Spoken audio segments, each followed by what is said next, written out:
So you might be trying to figure out how you can use the Add Yours sticker option within Instagram. Now, doing this is actually very basic and it really doesn't take too much time at all. So the very first thing you're going to want to do is you want to open up your Instagram application and you want to go ahead and find somebody who's posted on their Instagram story that Add Yours option. So what this basically means is you can go through whatever Instagram profile that you find. In this case, this particular person has an Instagram account dedicated to this stuff. So what you can do is you can open up a person's story and you should be able to see this type of thing come up. You should be able to see, a little option that comes up in the middle that says something like Add Yours, and you'll see a bunch of other stuff around it. And basically you can see, sometimes they'll leave some text. So you can see here it says World Snowboard Day.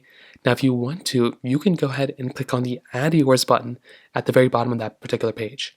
So tap on the Add Yours page right there, and then this page is going to come up.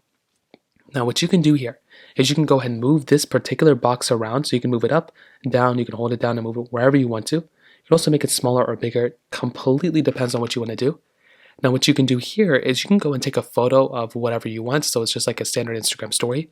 Or what you can do is you can click on the bottom left and bring up this particular page, and you can bring up something about the specific topic they just brought up. So in this case, I can tap on this, which is kind of relevant to the snowboard thing. And I can go and make something like this. And then here I can post on my story. Now, what you probably want to do is you want to make this kind of large, this particular box. That way, if other people see it, they can also click on the Add Yours button. They can then post on their story and kind of start a chain reaction over and over and over again. So that is basically how it's done. It's a super, super basic process. And from here, you can post your story. You can save the image down. You can do whatever you want to do. So if you have any other thoughts or questions, let me know in the comment section below. Hit the like button, that would mean so much, but definitely hit that subscribe button. More importantly than everything else, I love every single one of you guys. Hopefully I'll catch you guys in the next video.